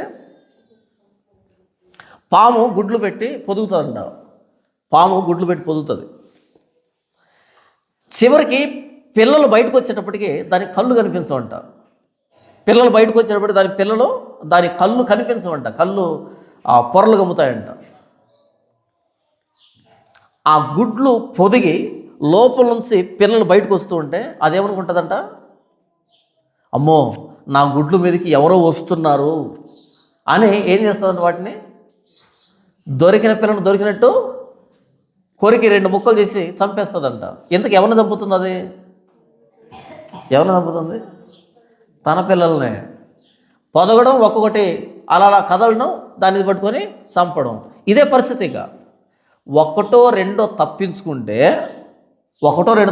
అవి బయటకు వస్తాయి. ఇది పాము స్వభావం. గుడ్లు పెట్టింది అదే, పొదిగింది అదే, చివరికి పిల్లల్ని 2 ముక్కలకు కొరికి చంపింది కూడా అదే. సరిగ్గా అలాంటి పోలిక చూస్తాం మనం రాజైన హిజ్కియా విషయంలో. దేశాన్ని కాపాడుకున్నాడు, కానీ అదే దేశాన్ని తగలబెట్టడానికి కారణమయ్యాడు.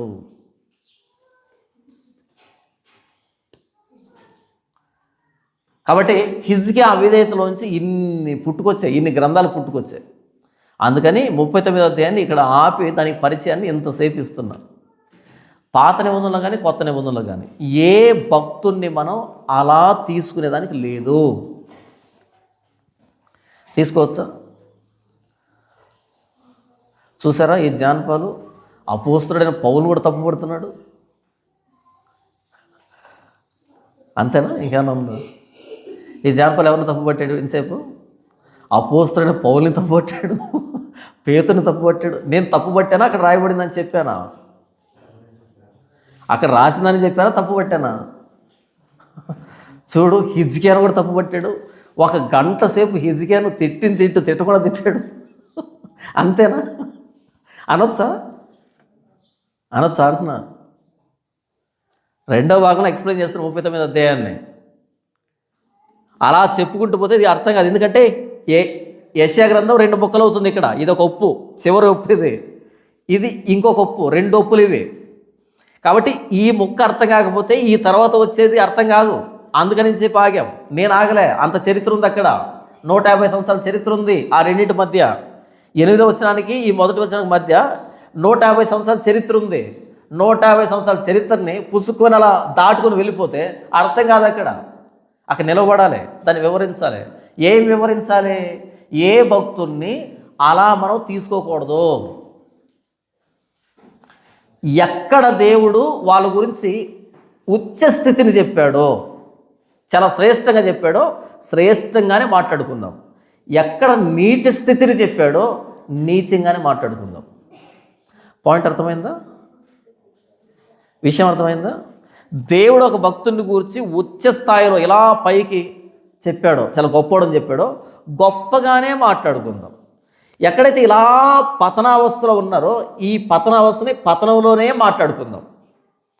ఇది మాట్లాడుతున్నామంటే ఇది లేదని కాదు. ఒక భక్తుడి గురించి మనం నెగిటివ్గా మాట్లాడుతున్నామంటే పాజిటివ్ని మనం జీరో చేయటంలే.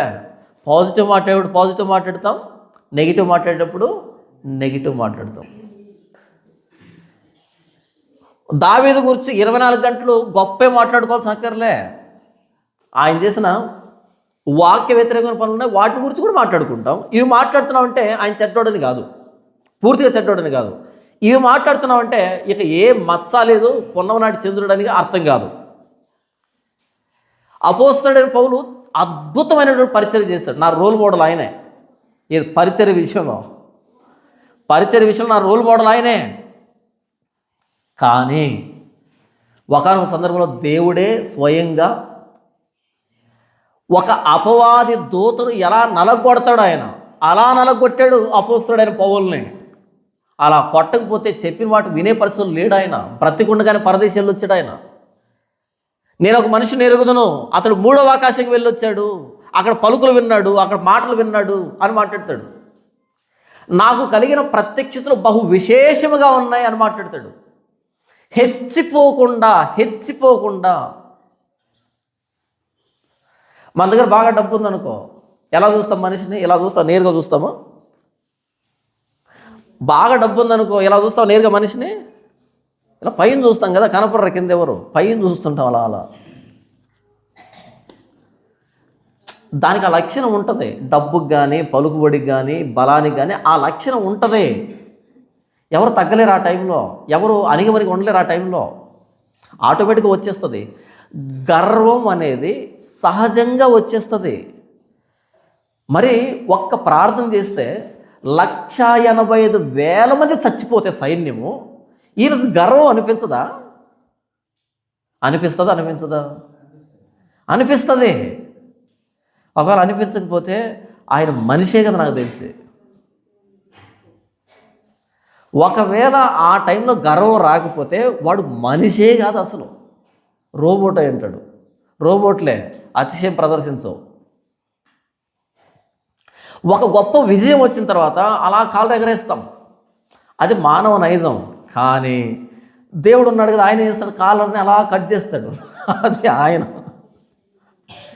మనం ఎంత బలహీనలు అంటే అది తప్పని తెలిసినా దాన్ని ప్రదర్శిస్తాం, ఆయన దాన్ని కత్తిరిస్తూ వస్తాడు. దేశాన్ని రక్షించుకున్నాడు. నంబర్ 2, రోగం వచ్చింది. ఎంత రోగం అంటే డాక్టర్లంతా చేతులు ఎత్తేసారు, ఇక మా వల్ల కాదని చెప్పేశారు, రేపు చచ్చిపోతాడు అని చెప్పారు. ఆ టైంలో 15 సంవత్సరాల ఆయుష్ పెరిగింది, 15 years.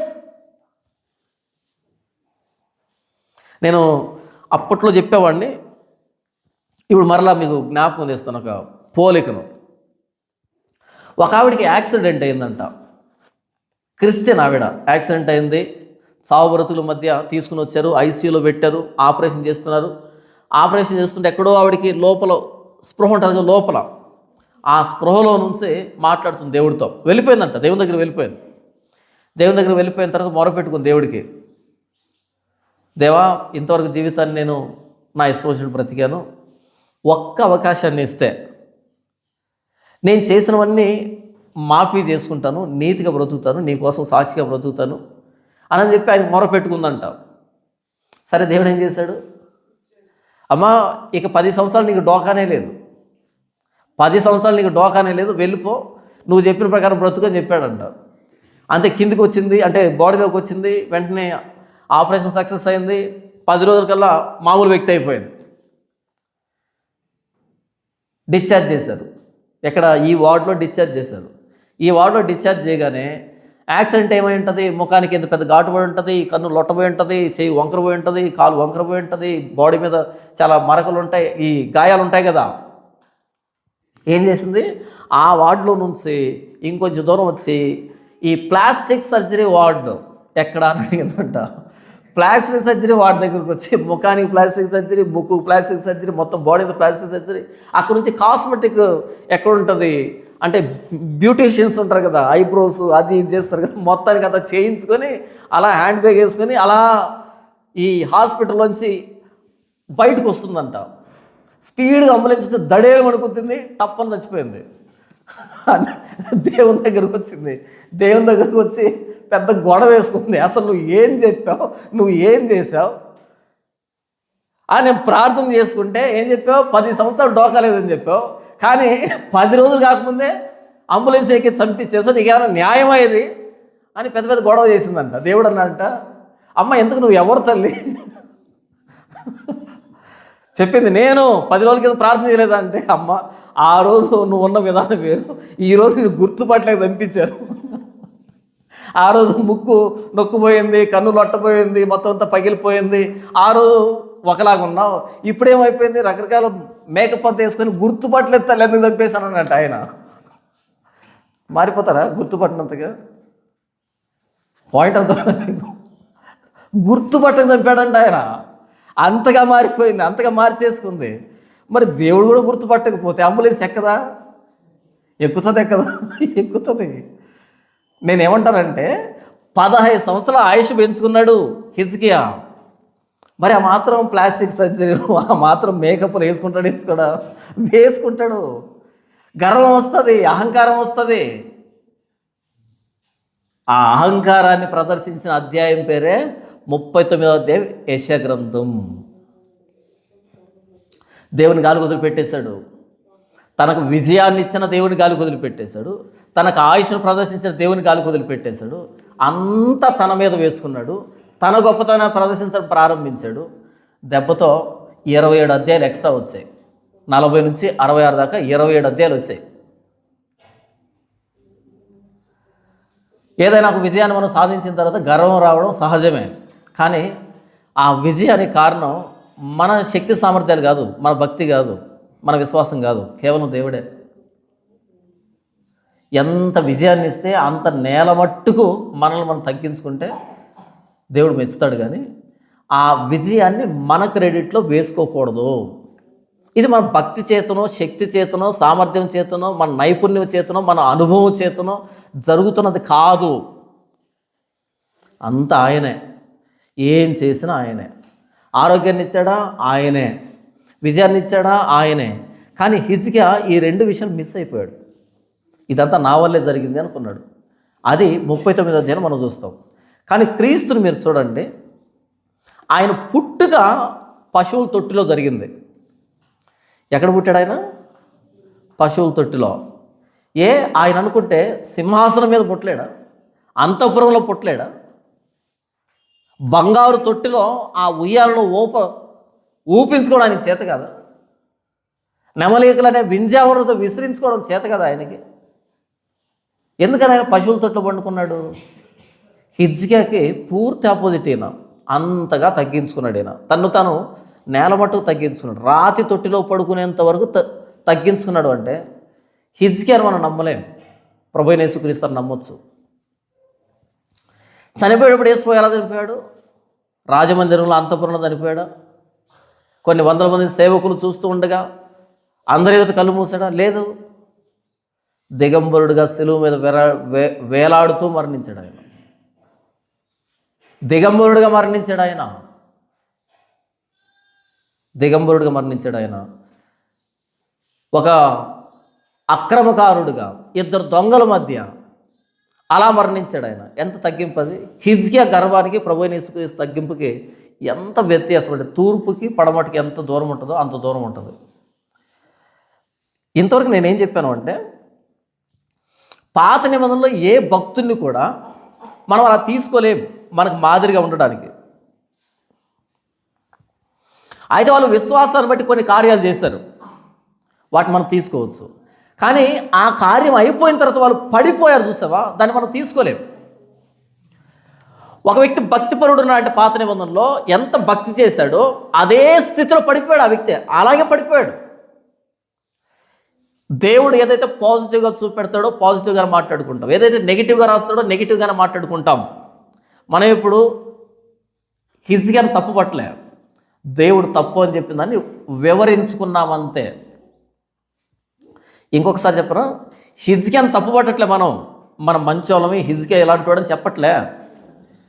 హిజ్కియాని ఇలాంటి స్థితిలో పడిపోతే మరి మనం ఎంత అని మాట్లాడుకుంటున్నాం.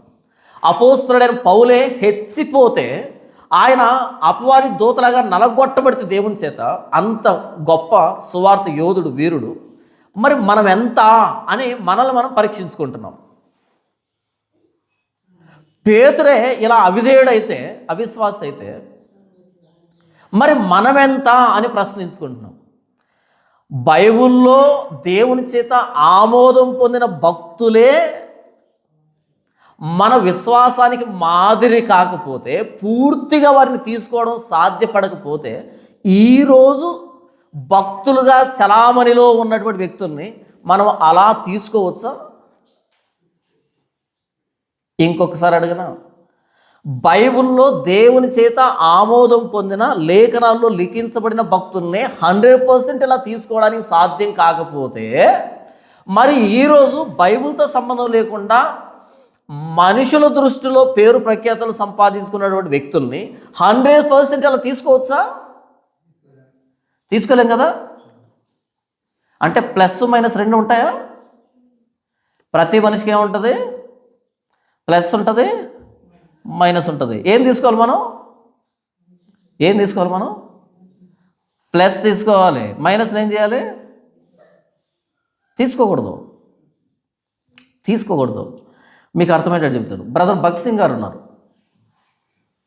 చాలా మంచోడు, చాలా గొప్పోడు, నిస్వార్థంగా సేవ చేశాడు. ₹1 ఆయన పేరు మీద వేసుకోలేను, ₹1 సంపాదించుకోలేను. చిన్న చాప మీద పడుకున్నాడు, చిన్న గదిలో ఉన్నాడు. ఉంది ఇప్పటికి హైదరాబాద్, నేను చూశాను. నా ఫేవరెట్ ఆయన అంటే నాకు ప్రేమ, లవ్. భగత్ సింగ్ గారు అంటే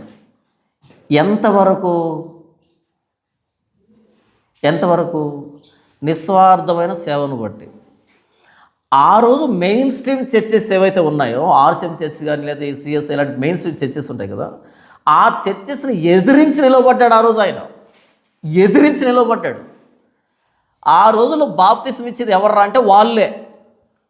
ఫస్ట్ టైం ఈయన బాప్తిసాన్ని స్టార్ట్ చేశాడు. ఆ రోజుల్లో తెలియదు, ఇప్పుడు ఎవరికి ఇప్పుడున్నలో తెలియదు. ఇదంతానే చరిత్ర. బాప్తిస్మం అనేది మెయిన్ స్ట్రీమ్ చర్చెస్ కాకుండా ఇండిపెండెంట్గా చర్చ్ పెట్టి బాప్తిసం ఇచ్చిన మొట్టమొదటి వ్యక్తి ఈయనే, భగత్ సింగ్ గారే. ఈరోజు మొత్తుకొని వస్తున్నారో తెలియదు చాలామందికి ఆయన చేసిన చరిత్ర. నంబర్ 2, మనం రొట్టె ద్రాక్షరసం తీసుకుంటున్నామా? ఈ రొట్టె ద్రాక్షరసాన్ని ఇప్పుడు మనం అందరూ ఇండిపెండెంట్గా తీసుకుంటున్నాం కదా, దీనికి కారణమే ఆయన. ఫస్ట్ టైం ఆయన చేశాడు దీన్ని. అంతకుముందు వాళ్ళు ఎప్పుడో చేసేవాళ్ళు, ఈయన చేశాడు. ఇలాంటి బోలెడనే సంస్కరణలు చేశాడు ఈయన. అంతవరకు ఆయన అంటే ప్రేమ, వ్యక్తిగతంగా ప్రేమ. కానీ కొన్ని వాక్య వ్యతిరేకమైన పనులు కూడా ప్రవేశపెట్టాడు. ఎందుకని? ఆ రోజు ఆయనకున్న వాక్య పరిజ్ఞానం అంతమించి లేదు ఆయనకి. ఎందుకంటే ఇంత రిసోర్సెస్ లేదు ఆయనకి, ఇంత వ్యాఖ్యానం లేదు ఆయనకి అప్పట్లో. ఇంకొకసారి చెప్తా వినండి. ఒకవేళ మీకు యూట్యూబ్లో కనుక భగత్ సింగ్ గారి ప్రసంగాలు దొరికితే, ఉన్నాయి, కొంతమంది ఆడియో రూపంలో పెట్టున్నారు. భగత్ సింగ్ గారి ప్రసంగాలు ఆడియో రూపంలో ఉన్నాయి కొన్ని. ఆ ప్రసంగాలు వింటే మీరు చూడండి, సరళమైనటువంటి ప్రసంగాలు ఉంటాయి. వాక్యాన్ని లోపలికి ఎక్స్ప్లెయిన్ చేసిన ప్రసంగాలు మీకు దొరకవు. సరళంగా మామూలు విషయాలు ఉంటాయి, కొన్ని ఉంటాయి. నేను ఆయన తక్కువ చేసి మాట్లాడట్లే, ఉన్న విషయాన్ని చెప్తున్నా. కానీ ఆయన పంజాబ్కు సంబంధించిన ఆయన భక్త సింగ్, ఆయన పంజాబ్కు సంబంధించి ఆయన అక్కడి నుంచి తన మతాన్ని వదిలిపెట్టి, కుటుంబాన్ని వదిలిపెట్టి, భార్యను పిల్లలను వదిలిపెట్టి, ఆస్తిని వదిలిపెట్టి ఒక్కడిగా వచ్చి ఇక్కడ చెన్నై ప్రాంతంలోనూ, ఇక్కడ తెలంగాణలో ఆయన చేసిన పరిచర్య ఆమోదయోగ్యం. మొత్తం ప్రపంచవ్యాప్తంగా ఈరోజు విస్తరించింది. శభాష్. ఆయన మనం బీట్ చేయలేం, ఆ విషయం అసలు బీట్ చేయలేం. కానీ కొన్ని ఇప్పుడు వాగ్దానాలని, లేకపోతే దేవుణ్ణి కనిపెట్టడం అని, ఇలాంటి కొన్ని విషయాలు చెప్పాడు. అవి ఆమోదయోగ్యం కాదు. ఇప్పుడు నేను భగత్ సింగ్ గారిని తప్పుపట్టానా? ఆయనలో ప్లస్ ఏవైతే ఉందో తీసుకుంటాను, మైనస్ ఏవైతే ఉందో దాన్ని నాకు వద్దు, నేను వదిలిపెట్టేస్తాను. నేను ఇది తప్పు అని చెప్పానని భగత్ సింగ్ గారిని నేను వ్యతిరేకించట్లే. ఇది తప్పు అని చెప్పానని ఆయన నేను వ్యతిరేకించట్లే. ఈ తప్పులు కూడా ఏ కండిషన్లో జరిగాయో కూడా నాకు తెలుసు. ఈ జరిగిన పొరపాట్లు కూడా ఏ స్థితిలో జరిగాయో, ఏ పరిస్థితుల్లో జరిగాయో నాకు తెలుసు. కానీ దీన్ని తప్పుగానే మాట్లాడాలి, దీన్ని ఒప్పుగానే మాట్లాడాలి. ఇది గొప్ప అయితే ఇది నీచంగానే మాట్లాడాలి. అవునంటారా కాదంటారా? బైబిల్లో దేవుని చేత ఆమోదం పొందిన భక్తుల్నే 100% మనం తీసుకోకుండా, వాళ్ళు పాజిటివ్గా నెగిటివ్గా తీసుకుంటున్నప్పుడు, ఈ రోజున్న భక్తుల్ని 100% ఎందుకు తీసుకోం? దీన్ని విచక్షణ, వివేకం అని పిలుస్తారు. ఎరా నీకు ఆయన కంటే ఎక్కువ తెలుసారా అంటే, ఇక నేనేం చేయలేను, మీ కర్మకు వదిలిపెట్టడమే. నీకు ఆయన కంటే ఎక్కువ తెలుసా, ఆయన కంటే ఎక్కువ మాట్లాడతావా, ఆయన్నే మాట్లాడతావా అంటే అప్పుడు కోపం వస్తుంది నాకు కూడా. నేను కూడా మనిషినే కదా, అప్పుడు నాకు కోపం వస్తుంది. ఏం చేస్తాను అప్పుడు నేను? నీలో కరుడు కట్టుకుపోయిన విగ్రహాన్ని ఇక పగలగొడతాను నేను. ఇంతవరకు ఏం చేస్తావు? శృతి మెత్తగా చెప్తాను, ఏమని? చూడు, ఆయన మంచిది చేశాడు, చెడ్డది చేశాడు అంటాను. నువ్వు మర్యాదగా విన్నావు అనుకో, విని అవును కదా జాన్పాల్ చెప్తుంది లాజికే కదా, రీజనే కదా అని విన్నావు అనుకో, నేను కూడా హాయిగా తృప్తిగా ఉంటాను. ఓకే, అర్థమైంది వాళ్ళకని. అలా కాకుండా మీదకి వచ్చావనుకో, ఆయనకంటే తెలుసా అంటే ఇక పగలు కొట్టేస్తాను, ఇక కనికరం చూపించను. మీ పాయింట్ అర్థమవుతుందా? మామూలుగా డాక్టర్లు ఆపరేషన్ చేసినప్పుడు ఏం చేస్తారంటే మత్తు మంది ఇచ్చి ఆపరేషన్ చేస్తారు. ఏ సౌండ్ ఉండవు, మెత్తగా అయిపోతుంది, అంతా చల్లగా అయిపోతుంది. నువ్వు ఎక్కువ తక్కువ చేసావు అనుకో, మత్తు లేకుండా కొయ్యడమే, అంతే, కట్టేసి కొయ్యడమే, అంతే. చేశారు మనకంటే ముందున్నటువంటి వ్యక్తులు, మనకంటే ముందున్న వ్యక్తులు చేశారు, వారి స్థాయిలో వారు భక్తి చేశారు, సరిపోయింది, ఆ కాలానికి సరిపోయింది, ఆ పరిస్థితులకు సరిపోయింది, ఆ వ్యక్తులకు సరిపోయింది. ఎంతవరకు ఒక వ్యక్తిని మనం తీసుకోవాలో అంతవరకు తీసుకుంటాం, మిగతాది వదిలిపెట్టేస్తాం.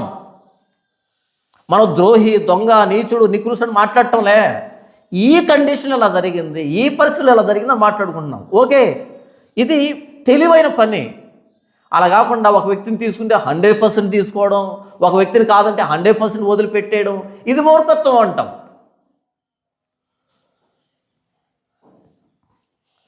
ఇక ప్రేమిస్తే ప్రాణం పెట్టేంతగా ప్రేమించడం, ద్వేషిస్తే ప్రాణం తీసేంతగా ద్వేషించడం, ఇది తప్పు అని చెప్తున్నా. హిజ్కియా చాలా మంచోడు. ఎప్పుడు? 36, 37, 38లో, 39లో ఈ మూడింటికి వ్యతిరేకం. 39లో హిజ్కియా గురించి మాట్లాడుతాం ఎంతసేపు. 36, 37 చాలా గొప్పగా మాట్లాడుకోలేదా? ఆయన చేసిన ప్రార్థన కానీ, ఆయన తప్పించిన విధానం కానీ, ఆయన కన్నీళ్లు గార్చిన విధానం గొప్పగానే మాట్లాడుకున్నాం. 39ని ఎలా మాట్లాడుకోవాలి? 39లో దేవుడు ఎలా వ్రాయించాడో అలాగే మాట్లాడుకోవాలి, అలాగే నెగిటివ్లో మాట్లాడుకోవాలి. అలాగే ఒక భక్తుడు ఒక విషయంలో తారాస్థాయిలో ఉన్నాడు, అలాగే మాట్లాడుకోవాలి ఆయన్ని. ఒక స్థితిలో ఇలా నీచానికి పడిపోయాడు, ఇలాగే మాట్లాడుకోవాలి దీన్ని. ఒక వ్యక్తి మంచివాడు అంటే పూర్తిగా అంతా తీసుకోకూడదు, ఒక వ్యక్తి చెడ్డోడు అంటే పూర్తిగా చెడ్డోడు కాదు. ఆనాటి కాలమాన పరిస్థితులు ఏంటి, చారిత్రక పరిస్థితులు ఏంటి, ఆనాటి సాంస్కృతిక పరిస్థితులు ఏంటి, ఏ పరిస్థితులు అలా చేయవలసి వచ్చిందని అర్థం చేసుకుంటాం, దాన్ని పక్కన పెట్టేస్తాం. ఎక్కడైతే పాజిటివ్గా ఉన్నాడో దాన్ని మాత్రమే తీసుకుంటాం. విశ్వాస వీరుల్లో సంసోను ఉన్నాడు. ఈ హెబ్రీ 11లో ఎవరున్నారు? విశ్వాస వీరుల్లో సంసోను ఉన్నాడు. అబ్బో, దేవుడు విశ్వాస వీరుడుగా ఎంచాడు సంసోను అని. మనం కూడా 4-5 పెళ్ళిళ్ళు చేసుకుందామా? విశ్వాస వీరుల్లో సంసోను ఉన్నాడు. మనం కూడా చేద్దామా? వెళ్దామా వ్యభిచార గృహాలకి? దేనిళ్ళ దగ్గరికి వెళ్ళాడా? మనం కూడా వెళ్దాము, ఎందుకని ఆయన విశ్వాస వీరుడు కాబట్టి. ఎక్కడ విశ్వాసాన్ని ప్రదర్శించాడో దాన్ని మాట్లాడుతాడు తప్ప మొత్తం జీవితాన్ని కాదు. గిద్యోను ఉన్నాడు. అబ్బో, విశ్వాస వీరుడు. మనం కూడా చేసుకుందామా బహుభార్యత్వాన్ని? ఎఫోదు నిలవబెడదామా బంగారు విగ్రహాన్ని? లే, ఎక్కడ విశ్వాసాన్ని ప్రదర్శించాడో దాన్ని మాత్రమే తీసుకుంటాం. కాబట్టి నేనేమంటానంటే 39వ అధ్యాయం యెషయా గ్రంథం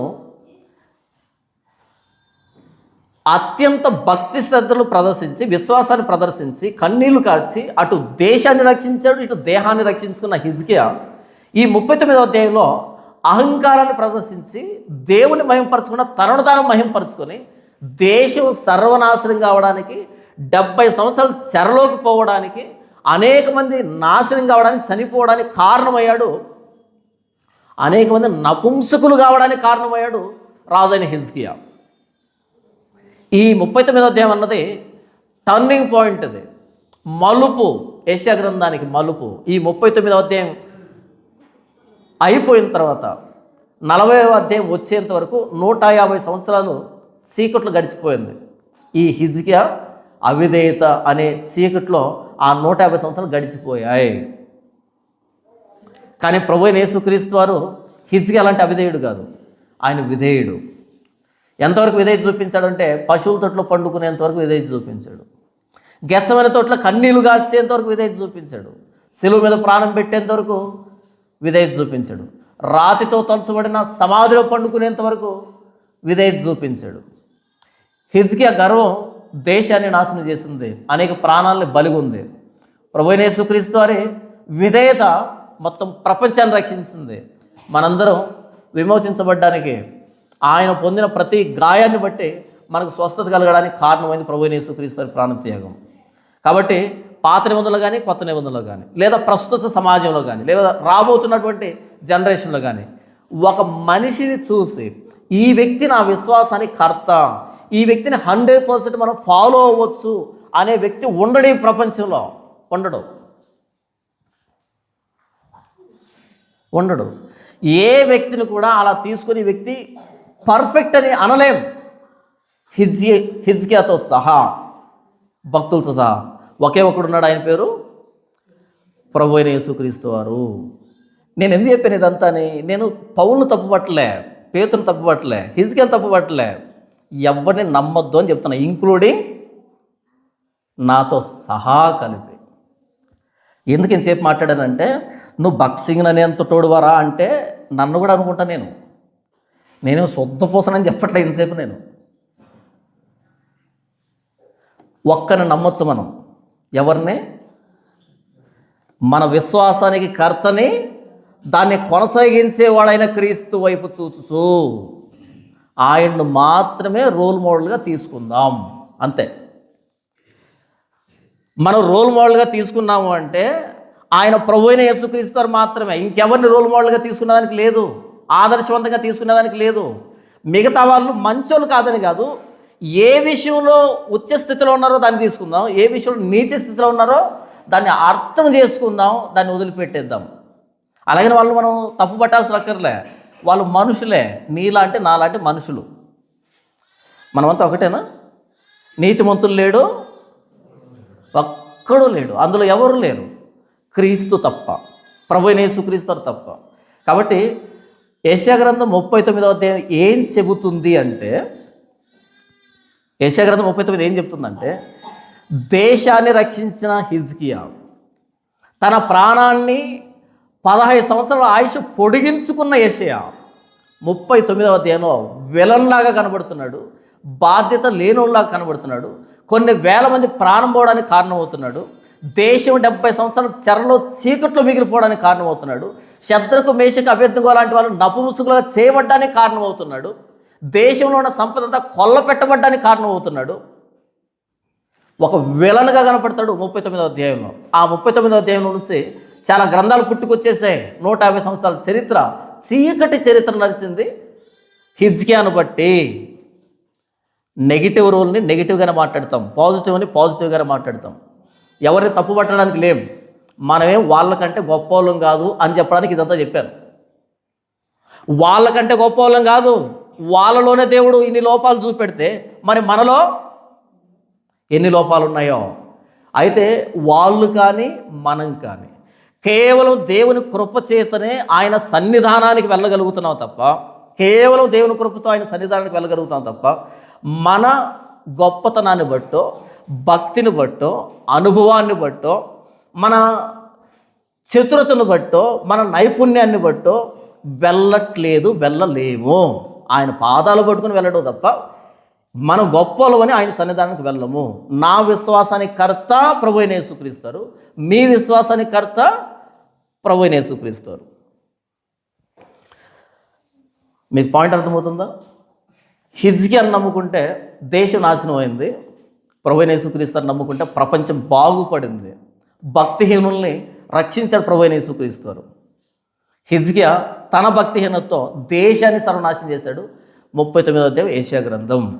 తండ్రి, ఇంతవరకు యెషయా గ్రంథం 39ని బట్టి దాని ద్వారా హిజ్కియా భక్తిహీనత దేశాన్ని ఎలా నాశనం చేసిందో, హిజ్కియా భక్తిహీనత ఎలా కొన్ని వేల మంది ప్రాణాలు పోవడానికి కారణమైందో, హిజ్కియా భక్తిహీనత దేశం ఎలా దోచుకోవడానికి కారణమైందో, దోచుకొనబడ్డానికి, హిజ్కియా భక్తిహీనత 70 సంవత్సరాలు యూదులు చెరలో ఉండడానికి ఎలా కారణమైందో, హిజ్కియా భక్తిహీనతలోంచి 150 సంవత్సరాల చీకటి చరిత్ర ఎలా నడిచిందో, ఇంతవరకు మీరు చెప్పిన విధానాన్ని బట్టి మీకు వందనములు, కృతజ్ఞతలు. తండ్రి, నా ప్రభువైన యేసుక్రీస్తు వారి విధేయతను బట్టి భక్తిహీనుడైన నేను రక్షణ పొందాను, మీ కృతజ్ఞతలు.